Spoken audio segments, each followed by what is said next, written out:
Item ಯಾವುದೇ ಇರಲಿ try ಮಾಡಿ ಆಚಿ ಚಿಕನ್ ಮಸಾಲಾ. ಉಮರ್ ವಿಚಾರ ಸಂಕಿರಣ ಕಾರ್ಯಕ್ರಮದಲ್ಲಿ ತಳ್ಳಾಟ ನೂಕಾಟ.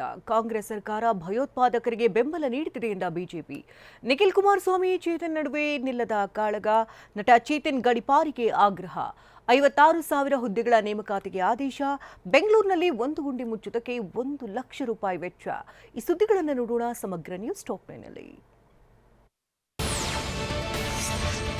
ದೆಹಲಿ ಗಲಭೆ ಆರೋಪಿ ಉಮರ್ ಖಾಲಿದ್ ಕುರಿತ Umar Khalid and his world ಪುಸ್ತಕದ ವಿಚಾರ ಸಂಕಿರಣ ಬೆಂಗಳೂರಿನಲ್ಲಿ ಆಯೋಜಿಸಲಾಗಿತ್ತು. ಇದು ಈಗ ರಾಜಕೀಯ ಕಿಚ್ಚು ಹಚ್ಚಿದೆ. ಇಂದಿರಾನಗರದ ಬಿಐಸಿಯಲ್ಲಿ ಕಾರ್ಯಕ್ರಮ ಆಯೋಜಿಸಲಾಗಿತ್ತು. ಇದಕ್ಕೆ ಆಕ್ರೋಶ ವ್ಯಕ್ತಪಡಿಸಿ ಬಿಜೆಪಿ ಯುವ ಮೋರ್ಚಾ ಕಾರ್ಯಕರ್ತರು ಬೃಹತ್ ಪ್ರತಿಭಟನೆ ನಡೆಸಿದರು. ಈ ವೇಳೆ ಪೊಲೀಸರು ಮತ್ತು ಪ್ರತಿಭಟನಾಕಾರರ ನಡುವೆ ತಳ್ಳಾಟ ನೂಕಾಟ ನಡೆಯಿತು. ಹಲವು ಬಿಜೆಪಿ ಕಾರ್ಯಕರ್ತರನ್ನ ಪೊಲೀಸರು ವಶಕ್ಕೆ ಪಡೆದರು.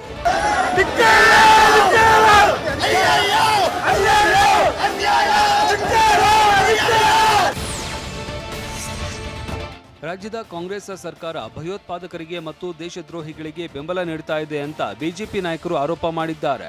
ಉಮರ್ ಖಾಲಿದ್ ಪರ ಕಾರ್ಯಕ್ರಮಕ್ಕೆ ಅನುಮತಿ ನೀಡಿದ್ದು ದೇಶದ್ರೋಹಕ್ಕೆ ಕುಮ್ಮಕ್ಕು ಕೊಟ್ಟಂತೆ ಅಂತ ಆರ್ ಅಶೋಕ್ ಆಕ್ರೋಶ ಹೊರಹಾಕಿದ್ದಾರೆ.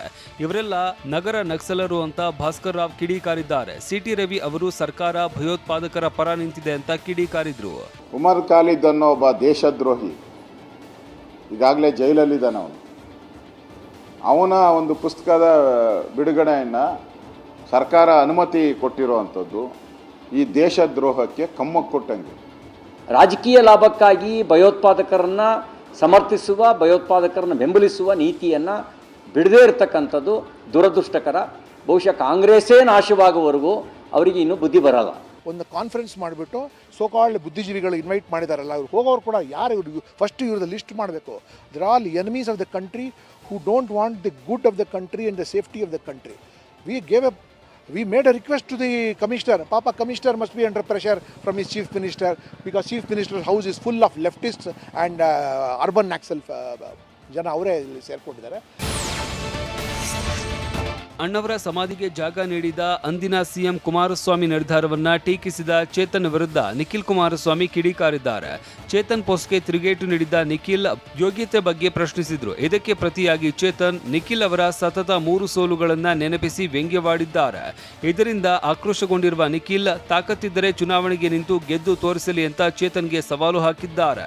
ಅವ್ರಿಗೆಲ್ಲ ಏನ್ರಿ ಮಾತಾಡ್ತೀರಾ ರೀ, ಬಂದೊಂದು ಚುನಾವಣೆ ನಿಂತ್ಕೊಳ್ಳಕ್ಕೆ ಹೇಳ್ರಿ, ದಮ್ಮಿದ್ರೆ ಮನೇಲಿ ಕೂತ್ಕೊಂಡು ಅಲ್ಲೆಲ್ಲ ಟ್ವಿಟರ್ ಅಲ್ಲಿ ಅದೆಂತದ್ದು ಬರವಣಿಗೆ ನನಗೂ 1000 ಬರೀತೀನಿ ಈ ತರ, ಅವನ ಬಗ್ಗೆ ಯಾಕೆ ಮಾತಾಡ್ತೀರಾ, ನಡೀರಿ.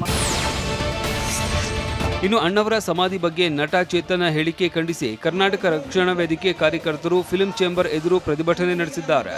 ರಾಜ್ ಕುಟುಂಬಕ್ಕೆ ಅವಮಾನ ಮಾಡಿರುವ ಚೇತನ್ರನ್ನ ಕೂಡಲೇ ಗಡೀಪಾರು ಮಾಡಬೇಕು ಅಂತ ಸಾರಾ ಗೋವಿಂದು ಒತ್ತಾಯಿಸಿದ್ದಾರೆ. ಇನ್ನು ಫಿಲ್ಮ್ ಚೇಂಬರ್ ಅಧ್ಯಕ್ಷೆ ಜಯಮಾಲಾ ಮಾತನಾಡಿ ಚೇತನ್ ಸದಸ್ಯತ್ವ ರದ್ದು ಮಾಡುವ ಬಗ್ಗೆ ಚರ್ಚಿಸಿ ಸರ್ಕಾರಕ್ಕೆ ಪತ್ರ ಬರೆಯುವುದಾಗಿ ತಿಳಿಸಿದ್ದಾರೆ.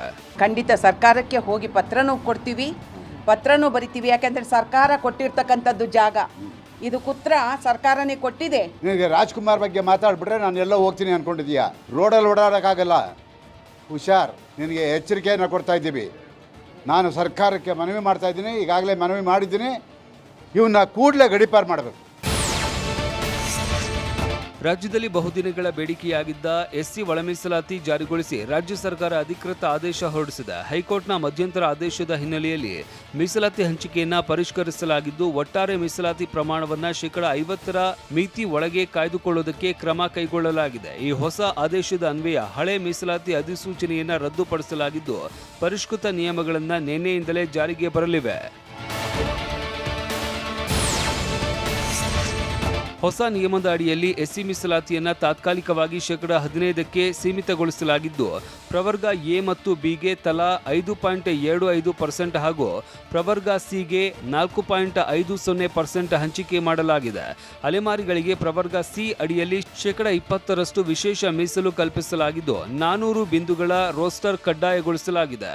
ಇದೇ ವೇಳೆ 56,432 ಹುದ್ದೆಗಳ ನೇರ ನೇಮಕಾತಿಗೆ ತುರ್ತು ಕ್ರಮ ಕೈಗೊಳ್ಳುವಂತೆ ಸೂಚಿಸಲಾಗಿದ್ದು, ಈ ಆದೇಶ ಹೈಕೋರ್ಟ್ ಅಂತಿಮ ತೀರ್ಪಿಗೆ ಒಳಪಟ್ಟಿರುತ್ತದೆ.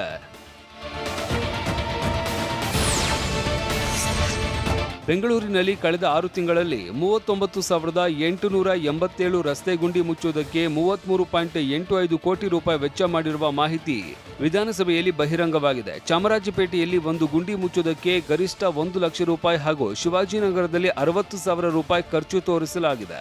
ಶಾಸಕ ಅಶ್ವಥ್ ನಾರಾಯಣ ಪ್ರಶ್ನೆಗೆ ಡಿಸಿಎಂ ಡಿಕೆ ಶಿವಕುಮಾರ್ ನೀಡಿದ ಉತ್ತರದಿಂದ ಈ ಅಂಕಿ ಅಂಶ ಬಯಲಾಗಿದ್ದು, ಸಾರ್ವಜನಿಕ ಹಣ ದುರ್ಬಳಕೆಯಾಗಿರುವ ಸಂಶಯ ವ್ಯಕ್ತವಾಗಿದೆ.